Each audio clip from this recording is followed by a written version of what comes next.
Hello, everyone, and welcome to Chapter 13. We're going to look at how we can increase cooperation and reduce conflict in groups and teams. By the time you finish this chapter, you should be able to answer these questions. How is one collection of workers different from any other? How does a group evolve into a team? How can I, as a manager, build an effective team? Since conflict is part of life, what should a manager know about it in order to deal successfully with it? Let's look at some things.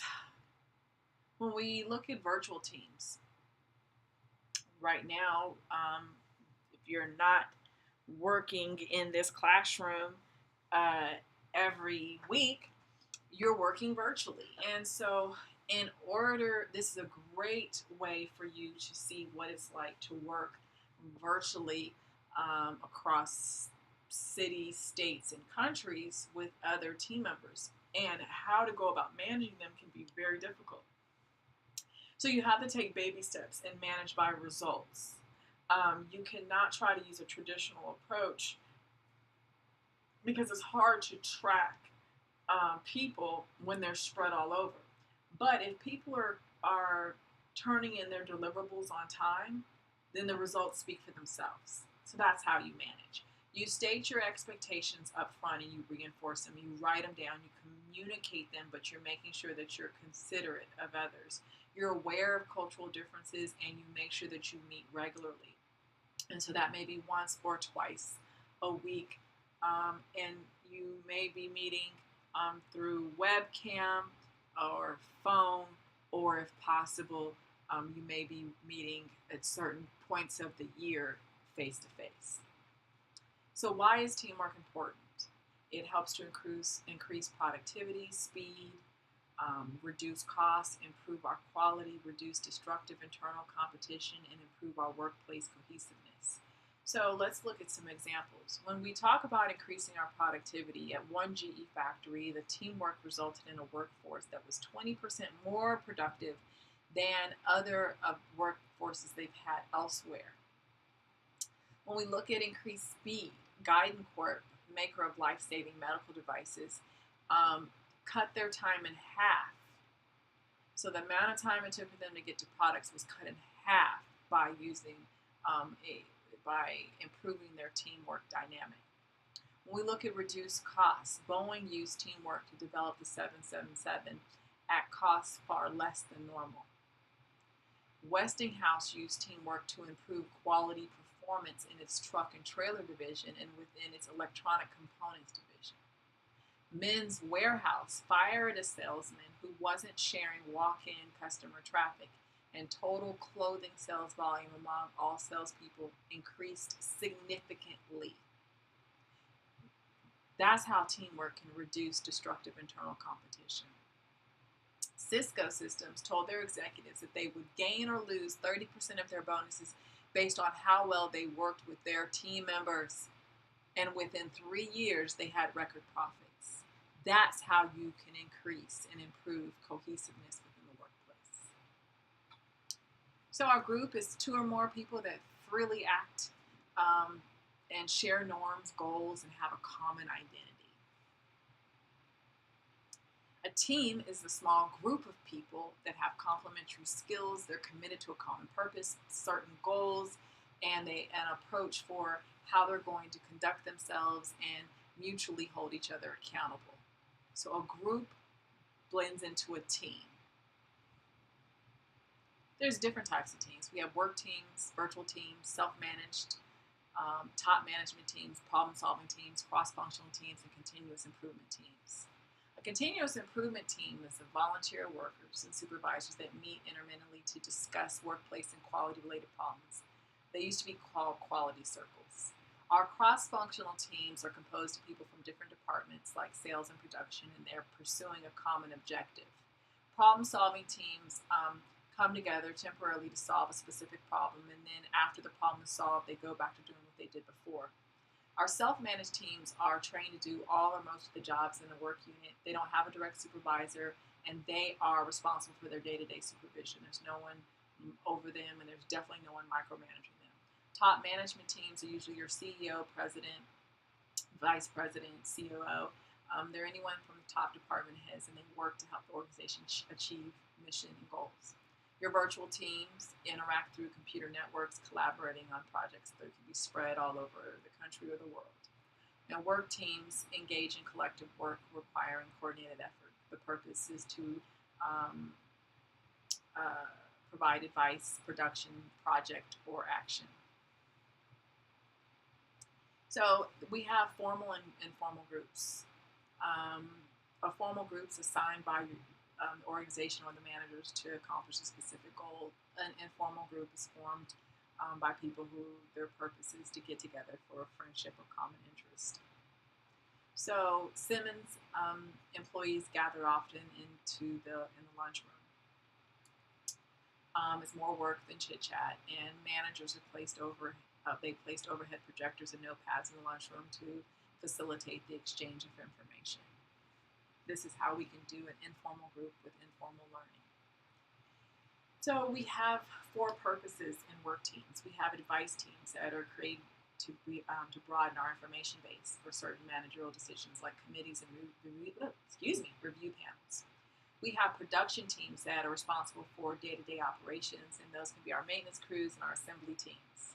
So if a stakeholder group provides reactions to new curriculum proposals by university faculty, is this an example of production, project, action, or advice teams?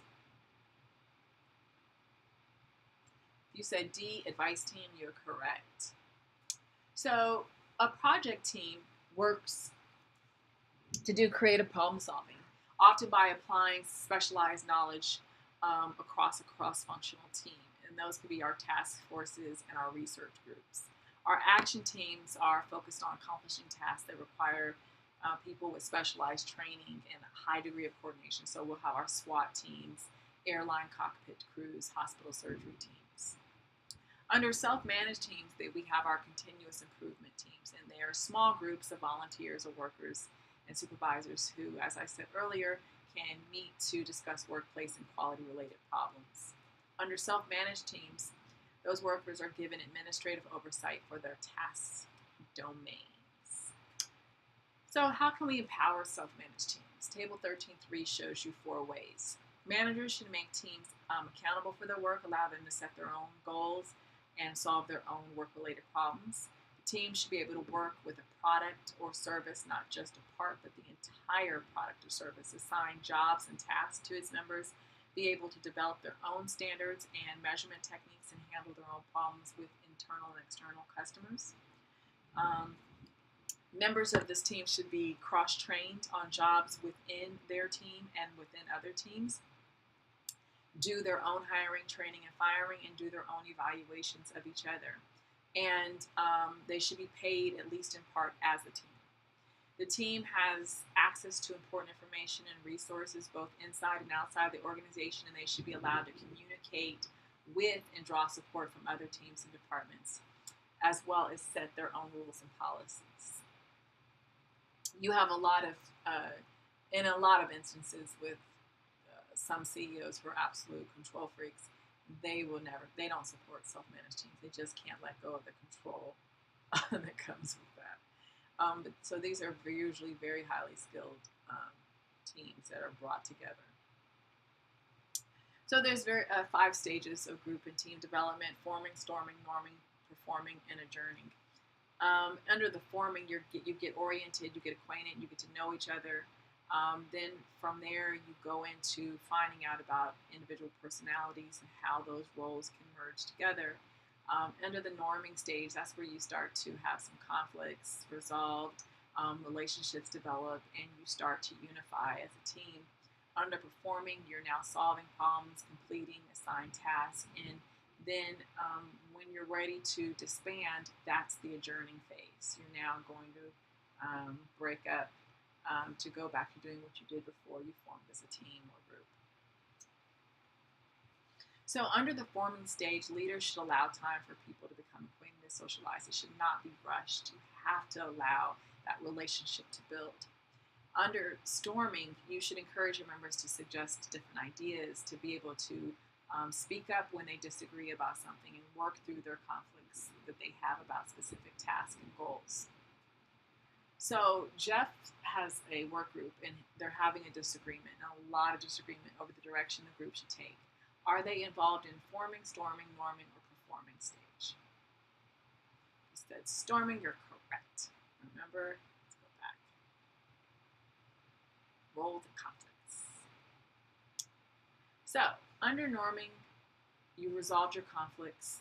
Relationships are developed, they're close, there's a bond, there's unity, there's harmony, there's group cohesiveness. And here, the leader should emphasize unity and help identify team goals and values. When we're performing, leaders should allow members the empowerment they need to work on tasks. Let them go, let them do what they need to do. As long as they're getting the job done, stay out of their way. And then we have our adjourning.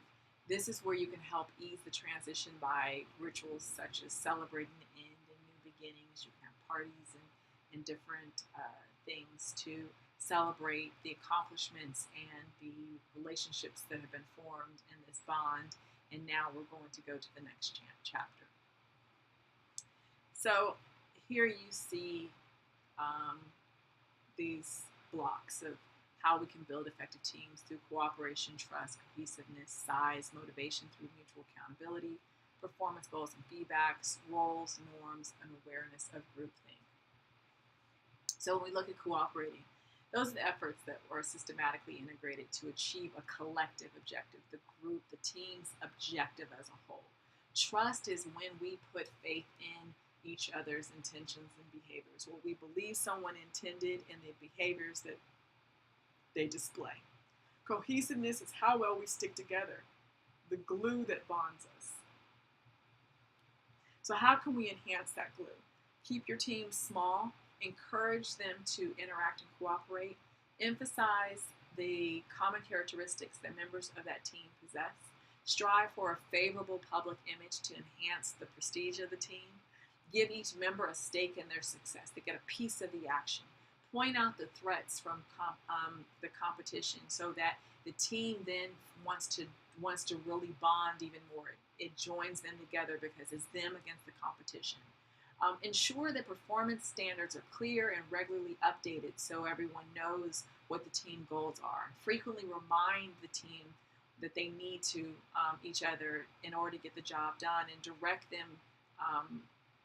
direct their special talents towards those common goals and recognize their individual and collective contributions. So when we look at small teams, we're talking about 2 to 9 people. It's better interaction, better morale.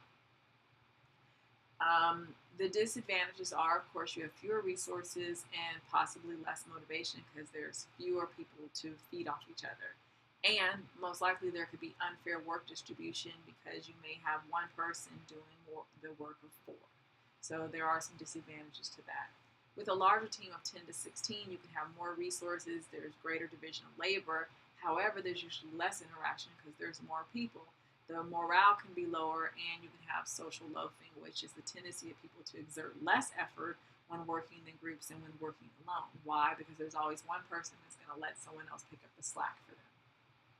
So let's look at team size. Here's an example. At Amazon, there's a 2 pizza rule. If a team can't be fed by 2 pizzas, it's too large. That's a very good concept.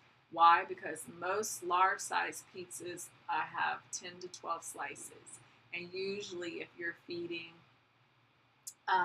2 slices per person, you see how you can look at that. So then let's say a 12-slice pizza, that's 24 slices divided by 2, that's usually 12. That's where your team should kind of max out at, right? If they need 3 slices, you got too many people. J. Richard Hackman, Harvard professor, thought there should be no more than 6. And of course, many companies have their own ideal sizes. But I love the 2 pizza rule. And honestly, with me, I'm a pizza person, so I need at least 3 slices. 4 to just really especially if it's a good size pizza, good pizza. I need 4. So they may have to throw an extra pizza for me. Now, when we look at roles and norms, roles are our socially determined expectation of how you should behave in a specific position. based on task or maintenance roles. A task role is task-oriented. It consists of behavior that concentrates on getting the team's tasks done. Maintenance roles are considered relationship-oriented roles, and they consist of behavior that fosters constructive relationships among your team. And so, what do we think that is how a CEO or a president should behave, right? How do we think that a judge should behave? How do we think that a pastor of a church should behave? How do we think that a nun should behave? Those are how we define our roles. And then norms are the general guidelines that most groups or teams follow. So Layla works during her meeting to pull together the ideas of her committee members into a coherent whole. Is she performing a maintenance role, relationship-oriented role, task role, or a social role? If you said C, task role, you are correct. So why do we enforce norms? Simply these 4 reasons. To help the group survive, to clarify the role expectations, to help individuals avoid embarrassing situations, to emphasize the important values that the group possesses and the group's identity. Those are the 4 core reasons why we enforce norms. Groupthink. This is where you get a group who is so blinded that they're unwilling to consider any alternatives. It's this way or the highway. Their head is in the sand, and it can be unbearable. Unbearable. They're just unwilling. And so you have to be able to break through and weed out that groupthink. Here's some symptoms. Invulnerability, inherent morality, stereotyping of opposition, a rationalization and self-censorship, illusion of unanimity and peer pressure and mind guards. Groupthink versus the wisdom of the crowds, right? When you are just head in the sand, it can be awful. And that rationalization, that's where you're going to rationalize something. You have some rational lies going on. And so these can just be toxic. So what are the results? You don't come up with many alternatives. So you don't have contingency plans. You don't have different ways. Innovation is usually low. And you're going to limit other information. So how can you prevent it? Allow criticism. Allow someone to say that an idea stinks, that it doesn't make sense, that it doesn't work, that it costs too much, that it's going to cost jobs, that is just a lousy idea. Allow other perspectives. It cannot just be one single perspective. You can't have the most popular person in the bunch speak up and everyone join in and say, yeah, that's it. No, someone has to be able to say no. It has to be someone, there has to be a healthy level of challenge that's involved. Respect needs to always be the core of it, but you have to be able to bring in other perspectives and allow people to criticize and critique what's brought on and to their team. So what's the nature of conflict? This is how one party perceives the interest of another and being opposed negatively, and how that's negatively affected by another party. And that's where the conflict comes in, right? And so we have dysfunctional and functional conflict. Dysfunctional conflict is the conflict that hinders performance or threatens its interest. Functional conflict is conflict that benefits the main purpose of the organization. It serves its interests. It's healthy conflict. It's iron sharpening iron. That is functional conflict. And when we look at our relationship between intensity and outcomes, we have positive, neutral, and negative outcomes versus low, moderate, and high intensity. And if we have too little conflict with negative, we have this negative outcome. If we have too much conflict, we'll also have a lot of negative outcomes, right? But if we're right there in moderate, we have appropriate level of conflict, right? There's some positive, just right there, moderate level, will have a positive outcome. And so you have to have a healthy amount of conflict where it's an ebb and flow. So we have a personality conflict, and that's where it's really interpersonal, and it's based on what we like, dislike, disagree upon, the different styles that we have, and we can have some personality clashes. If there's just a few resources, we may compete like dog eat dog for those few resources. There may be time constraints and communication failures that can then add to the personality conflicts. We also have intergroup conflicts where we can have inconsistent goals or reward systems. We can have a status difference, ambiguous jurisdictions, and then we can have multicultural conflicts as well. So these are the three conflicts that we can find within organizations. And so there's various devices that we can use to stimulate constructive conflict. Here are the four. We can spur healthy, positive competition amongst our employees, change the culture and procedures in the organization. And remember, culture is always dictated by the top. So the top, that senior level CEO and the entire C-suite, they have to be willing to change the culture, change those procedures, and then we have to be able to bring in outsiders so that we can have some new, fresh perspectives and be innovative and use program conflict to help. Program conflict is where we use a combination of devil's advocate and dialectic method. And the devil's advocacy is where we assign someone to play the role of critic, to a voice possible objections to any kind of proposals, and so we can generate some critical thinking and reality testing. So you present something, and you have the group present something, and you have someone else come in and they say, well, but what if, and oh, but what if, right? Then we have a dialectic method where you have two people or groups that play opposing roles in debate in order to better understand a proposal. So you're looking from all sides and you're considering what is the worst case and best case scenario if this all played out.